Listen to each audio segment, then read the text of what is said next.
ዝና ትህትናን አላገኛትም እስካሁን ድረስ የገባችበትን አይቻለሁ ወይንም አውቃለሁ ብልም።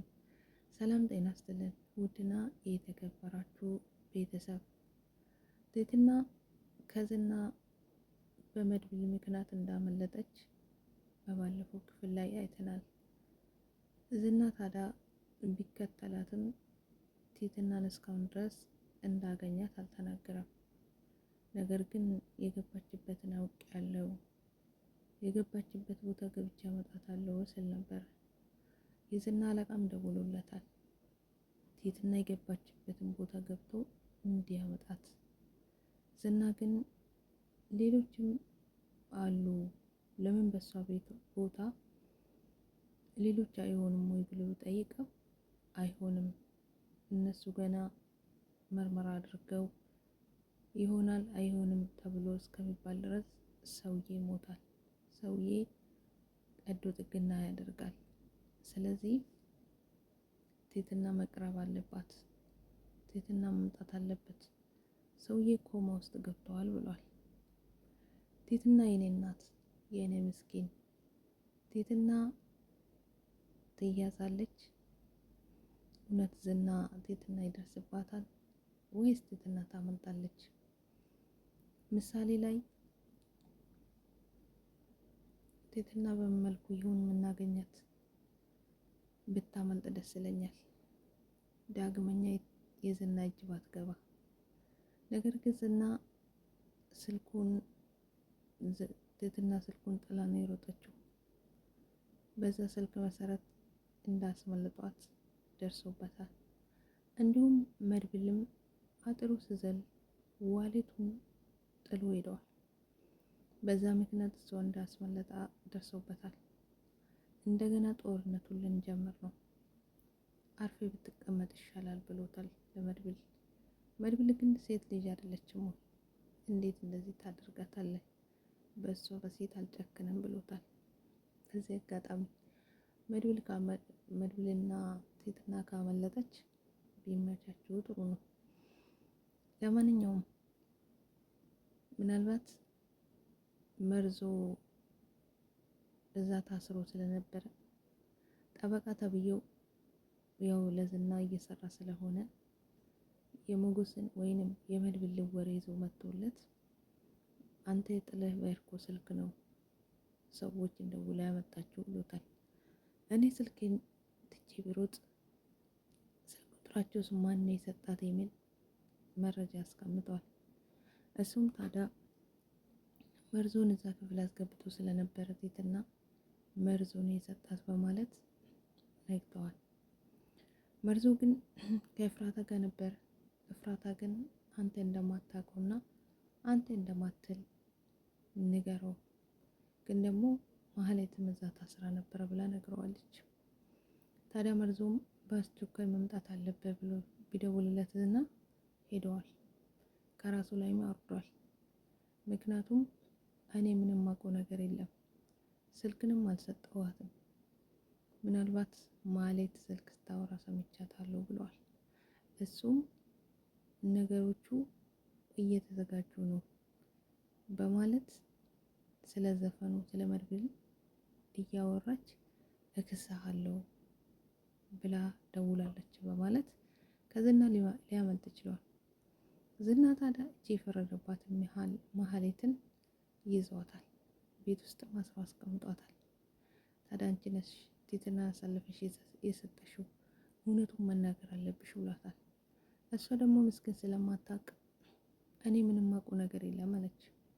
ግን ደግሞ አለቅሽም ብሏታል።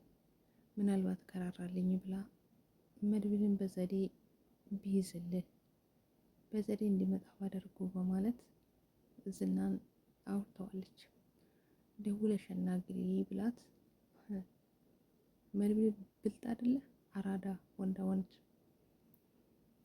ደውላ ብታናግረው በትክክልና በእርግጠኝነት ዝና አጠገቧ ነው በማለት ልክ ልኳንና ልክ ልኩን ነግሯቸዋል። ታዲያ ዝና ስልኩን ተናዶ ወረወረ። ምናልባት ማህሌትም ምን ሊያደርጋት ይችላል ይሆን? ምክንያቱም አንቺ ነሽ ይሄን ሁሉ ያደረግሽው በማለት ነው አሁን።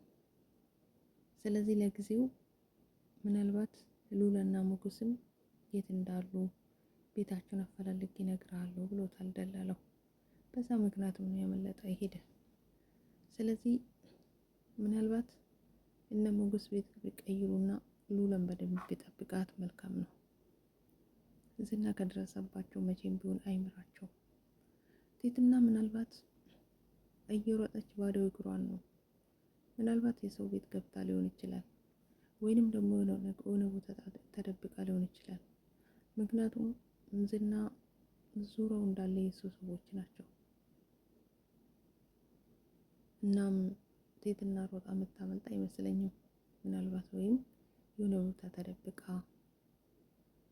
ወይንም ደግሞ ሰው ቤት ገብታ ደብቁኝ ብላቸው ሊሆን ይችላል። ስለዚህ ብቻ ውጭም ተደበቀች፣ የሰው ቤትም ተደበቀች፣ ዝና ባገኛትና እዛው ተደብቃ ብትቆይ መልካም ነው። ምክንያቱም ከያዛት አይለቃትም፣ አሳልፎ ይሰጣታል። ቲትና ህይወቷ ይበላሻል። ህይወቷ ባይበላሽ እና ብታመልጥ ወይንም ደግሞ በቲትና ቦታ ሌላ ሰው አምጥቶ ያው ምርመራ ምን እስከሚባሉ ድረስ ሰውዬ ደይሞ ሊገላግላቸው ሊሆን ይችላል። የዝና አለቃ እንደዚህ የተጨናነቀ ሰውዬ ብር ስለሚሰጠውና በጣም ብዙ ገንዘብ ስለሚለቅለት ነው። ወዳጄ ነው፣ መሞት የለበትም፣ መኖር አለበት፣ እሱ ከሌለ እኔም የለውም የማለት አለበት። ስለዚህ የገቢ ምንጫቸው ሰውዬ ይሆናል ብዬ አሰብኩኝ። ይሄን ያህል እቺ የምታሳዝንና ስደት ሄዳለሁ ብላ የወጣች ልጅ ለዚህ ሰውዬ ላረጀ ሰውዬ በልቶና ለጠጣ ሰውዬ አሳልፎ ለመስጠት ከወሰኑ ይሄ ሰውዬ ቀኝ እጃቸው ወይንም ደግሞ የገንዘብ መሪያቸው ነው ብዬ አሰብኩ። ለማንኛውም ውድ ቤተሰብ ምናልባት ምሳሌ ከትምህርት ቤት የለችም ብላለች ዳጣ። ምሳሌ የት ሄዳ ነው? ምሳሌ ከትምህርት ቤት ዝና አስወስዶ እንዳይሆን ምሳሌ ተመልሳ እንደ በፊቱ ህይወት ውስጥ ባትገባ መልካም ነው። ምሳሌ ለራሷ ያማታል። ዳግመኛ ምሳሌን ከወሰዷት ብሩክ ራሱ ተመልሶ ሰው አይሆንም። እንደገና እንደ አዲስ ከነዝና ጋር መፋለም ማለት ነው። ምናልባት ቲትናን ፈልጎ ካገኘዋት እነዝና ላይ ትመሰክራለች። እነሱ ደግሞ ገንዘብ ያላቸው ሰዎች ስለሆኑ በገንዘብ ይይዛሉ። ፖሊሶቹንም ውስጥ ለውስጥ ተነጋግሮ ክሱ ወይንም ደግሞ የሚፈለግበት ወንጀል ነፃ እንዲሆን ያደርጋል። ምክንያቱም እስከ ላይኛው ድረስ ውስጥ ለውስጥ በገንዘብ ስለሚሰሩ ማለት ነው። እነዚህና እነ ብሩክና መድብል አቅም የላቸው። ያው ቢችሉም ባይችሉም ፊት ለፊት ማፋጣት እንጂ በገንዘብና በሙስና አይሄዱም። እነሱ ቀጥታ በጉልበታቸው ነው የሚፋለሙት። ስለዚህ ምሳሌ ወይ ከጓደኞቿ ጋር ሆና ብትመጣ እላለሁ።